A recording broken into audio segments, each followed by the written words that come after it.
आदरणीय प्रधानमंत्री जी का जो कथन है कि ये सदी भारत की है और इस भारत की सदी में 21वीं सदी का ये तीसरा दशक उत्तराखंड का दशक होगा।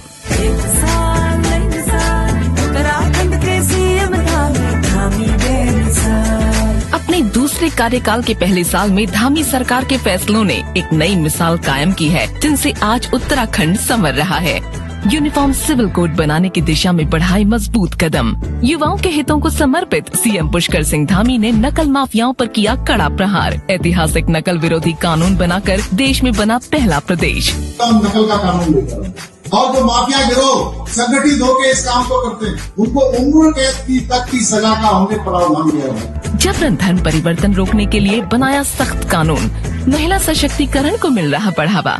स्वयं सहायता समूहों के उत्पादों की मार्केटिंग के लिए राज्य स्तरीय संस्थानों की सुविधा, जिससे मिलेगा स्थानीय उत्पादों को प्रोत्साहन।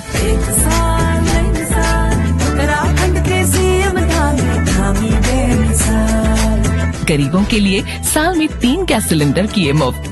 धार्मिक पर्यटन को बढ़ावा देने के लिए मंदिर क्षेत्रों के विकास के लिए मानसखंड मंदिर माला मिशन को दी मंजूरी। हमारा लक्ष्य है कि उत्तराखंड को देश का श्रेष्ठ राज्य बनाना, देश का अग्रणी राज्य बनाना। उत्तराखंड को पर्यटन प्रदेश बनाने के लिए मजबूत पर्यटन पॉलिसी लाई सरकार। जनता की समस्याओं को सुनने के लिए मुख्यमंत्री पुष्कर सिंह धामी लगा रहे चौपाल। अधिकारियों को समस्याओं के निराकरण के दे रहे आदेश। राज्य आंदोलनकारियों और उनके आश्रितों को सरकारी नौकरियों में 10% का क्षैतिज आरक्षण।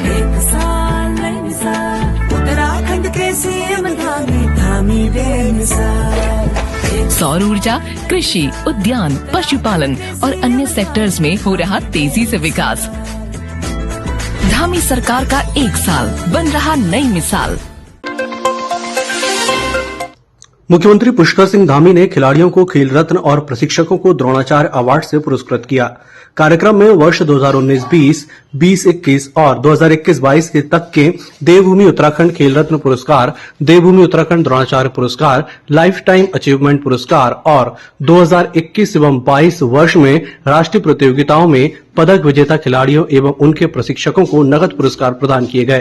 पुरस्कारों के साथ ही वर्ष 2021 एवं 22 के राष्ट्रीय स्तर के 168 पदक विजेता खिलाड़ियों एवं 42 प्रशिक्षकों को नगद पुरस्कार से सम्मानित किया गया। सूचना का अधिकार अधिनियम के तहत राज्य सूचना आयुक्त ने नगर निगम का निरीक्षण किया। प्राप्त अनुरोध पत्र के निस्तारण की जानकारी ली। इस दौरान उन्होंने अभिलेखों को व्यवस्थित ढंग से रखने के निर्देश दिए, जिससे सूचना का अधिकार के तहत मांगी सूचना आवेदक तक समय से पहुंच सके। राज्य सूचना आयुक्त योगेश भट्ट ने कहा कि निरीक्षण का मुख्य उद्देश्य सूचना के अधिकार के तहत नगर निगम द्वारा स्थापित व्यवस्थाओं का जायजा लेना और उसमें रह गई कमियों को दूर करना है। निगम के निरीक्षण में संतुष्टि रही मुझे निरीक्षण के दौरान कि जो मुख्य मकसद था कि राइट टू इंफॉर्मेशन के तहत निगम में किस तरीके की व्यवस्थाएं स्थापित की गई हैं, जो सूचना अधिकार अधिनियम के अंतर्गत जो अनुरोध पत्र आते हैं उनके निस्तारण की क्या व्यवस्था है। तो मैंने इसकी पूर्व सूचना निरीक्षण की दी, तो निगम प्रशासन ने उस सूचना के क्रम में यहाँ पर एक व्यवस्था जो है, जो पहले से चली आ रही होगी, अगर उसमें कोई कमी भी थी तो उसको सुधार करने की कोशिश की है और इसके लिए निगम प्रशासन सराहना का पात्र है। बाकी कुछ कमियां जो कि अक्सर सरकारी सिस्टम में, सरकारी कार्यालयों में होती हैं, उसके लिए नगर आयुक्त ने आश्वस्त किया है कि आने वाले समय में उसको सही कर दिया जाएगा। जैसे निगम का संपत्ति रजिस्टर है, उसमें थोड़ा कमी है, तो अभी मैंने कहा है कि निश्चित समय सीमा के अंदर जो है इसको सही कर लें। एक होटल के सभागार में आयोजित राष्ट्रीय सहकारिता संघ द्वारा मध्य क्षेत्र राज्यों के लिए सहकारिता विकास पर सम्मेलन का आयोजन किया गया, जिसमें प्रदेश के कृषि मंत्री गणेश जोशी ने बतौर मुख्य अतिथि दीप प्रज्वलित कर कार्यक्रम का उद्घाटन किया। सम्मेलन में उत्तर प्रदेश, उत्तराखंड, छत्तीसगढ़, मध्य प्रदेश आदि राज्यों से अधिकारियों और प्रतिनिधियों ने भाग लिया और सहकारिता के क्षेत्र में हो रहे विकास को लेकर विचार व्यक्त किए। भारत में 5 अलग अलग क्षेत्रों में कोऑपरेटिव सम्मेलन कर रहा है। इसी क्षेत्र में कोऑपरेटिव की समस्या, उनका समाधान कैसे कर पाए, उनका नेतृत्व इंस्पायर कर रही है, चाहे स्टेट गवर्नमेंट हो चाहे सेंट्रल गवर्नमेंट हो। हम सबकी क्षेत्रवार समस्या का समाधान के लिए सुनते हैं। कृषि और सहकारिता एक दूसरे से जुड़े हुए हैं। और मुझे भरोसा है जिस प्रकार से माननीय अमित शाह जी के नेतृत्व में सहकारिता क्षेत्र में एक आंदोलन के रूप में इसको लिया है, आने वाले समय में देश की आर्थिकी को मजबूत करने में ये सहकारिता का क्षेत्र एक अपना स्थान सुनिश्चित करेगा। आज भारत विश्व की 5वीं सबसे बड़ी अर्थव्यवस्था है और मैं दावे के साथ कह सकता हूँ सहकारिता के क्षेत्र में काम हो रहा है। आने वाले समय में हम पहले भी दूसरे स्थान पर पहुँचेंगे। इसके लिए मैं आयोजकों को अपनी शुभकामनाएं देता हूँ, बधाई देता हूँ, जिन्होंने मुझे अपने बीच में, माननीय सिंघानी जी ने मुझे अपने बीच में आने का मौका दिया कि आप उसके अध्यक्ष हैं, आप पूर्व सांसद हैं, पूर्व गुजरात के मंत्री हैं और जब से आपने इसकी अध्यक्षता संभाली है एक आंदोलन के रूप में इसको ले रहे हैं और मैं सौभाग्यशाली हूँ कि आपने मेरी धर्म क्षेत्र मसूरी को इस कार्यक्रम के लिए चुना। इसके लिए मैं आपका आभार व्यक्त करता हूं। पूरे देश में 5 जगह सम्मेलन होता है।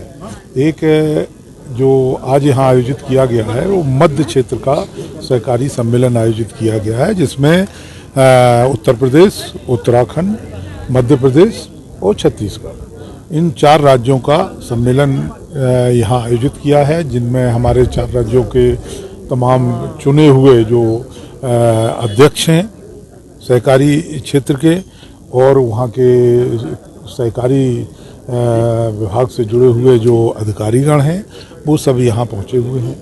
साल भर में जो काम करने में तमाम कठिनाइयाँ आती हैं, हमारे सामने जो चुनौतियाँ हैं उनके कैसे हम समाधान कर सकते हैं, सरकार से हम क्या मदद ले सकते हैं, इन सब चीज़ों पर हम लोग विचार विमर्श करते हैं और विचार विमर्श करने के बाद जो निष्कर्ष निकलता है उस निष्कर्ष पर या तो हम आगे बढ़ते हैं या सरकार से अगर सहयोग की आवश्यकता है तो सरकार के पास में।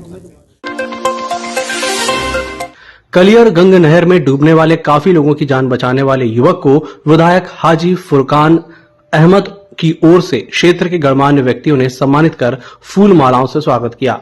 आपको बता दें कि दरगाह साबिर पाक से आस्था रखने वाले लोग कलियर में दरगाह साबिर पाक की ज़ियारत के लिए जाते हैं और इस दौरान जहरीन गंग नहर में स्नान करने जाते हैं और कुछ लोग पानी के तेज बहाव के कारण डूबने लगते हैं। ऐसे लोगों को सारिक सिद्दीकी ने अपनी जान की बाजी लगाकर सुरक्षित बाहर निकालकर मानवता की मिसाल कायम की है। सारिक भाई महमूद निवासी मैंने बहुत से लोगों की जान बचाई।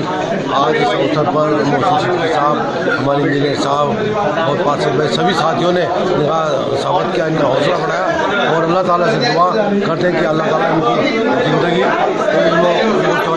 चाल है, क्योंकि ये लोगों को डूबते को बचाते हैं। ये बहुत अच्छा नेक काम कर रहे हैं। अल्लाह ताला इनकी भी हिफाजत करे और इसी तरह मानो कभी भी कोई तरह घटना हो तो अल्लाह ताला इन्हें हौसला दे। खबर उत्तरकाशी से है, जहां नवरात्र के पावन अवसर पर शहर में मीट बिक्री के खिलाफ हिंदू संगठनों ने एसडीएम का पुतला दहन किया। हिंदू संगठन से जुड़े लोगों का कहना है कि जनपद मुख्यालय में चल रही मीट की दुकानें बिना लाइसेंस के चल रही हैं और नवरात्रि के अवसर पर भी इन्हें बंद नहीं किया जा रहा है। प्रशासन की शाह पर ये लोग गंगा के किनारे मीट काट रहे हैं, जो सरासर गलत है। एक बार सूचना देने हम जिलाधिकारी महोदय को गए थे उनके कार्यालय पर। एसडीएम बटवाई भी वहीं बैठे थे। जब उनको हमने सूचना दी कि क्या बोलते हैं ये अभी मीट मांस की दुकान संचालित हो रही है अवैध रूप से, तो एसडीएम साहब ने उस पर मतलब प्रतिक्रिया गलत दी। उस पर उन्होंने कहा कि क्या बोलते हैं ये हाईकोर्ट पे मामला विचाराधीन है और क्या बोलते हैं इस पे हम कुछ नहीं कर सकते। तो हमने कहा कि लाइसेंस आप दे रहे हो क्या? लाइसेंस यदि आपके पास है, लाइसेंस दे रहे हो तो खुलवाओ। तो उन्होंने कहा कि आपके पास केवल एक ही मुद्दा रहता है, इसी मुद्दे पर आप आते हो। तो हमने कहा ये गंगा का मुद्दा है, इसे हम परमानेंट उठाते रहेंगे जब तक पूर्णता बंद नहीं होगी और एसडीएम साहब भी इस पे लिप्त हैं। तो ये जितनी बुच्चड़ खाने वो सारे मतलब बिल्कुल वो जो अवैध चल रहे हैं। तो हमारा कहने वाले ये तीर्थ नगरी धार्मिक नगरी है और ये यहाँ से तीर्थ नगरी का मुद्दा भी जो आपका कैबिनेट में जा रखा है, संसदीय जा रखी है जिलाधिकारी की और काफी लोगों को 50,000 अक्षर अभियान जा रखा है। तो ये बुच्चड़ खाने बिल्कुल बंद किया जाना चाहिए। धार्मिक नगरी है, काशी विश्वनाथ की नगरी है, इसमें स्कंद पुराण केदारखंड का अद्भुत वर्णन है। माँ गंगा के प्रकार ये बुच्चड़ खाने तुरंत हट जानी चाहिए और उसके साथ जो शराब जो मुख्य द्वार पे जो इसको हट जाना चाहिए।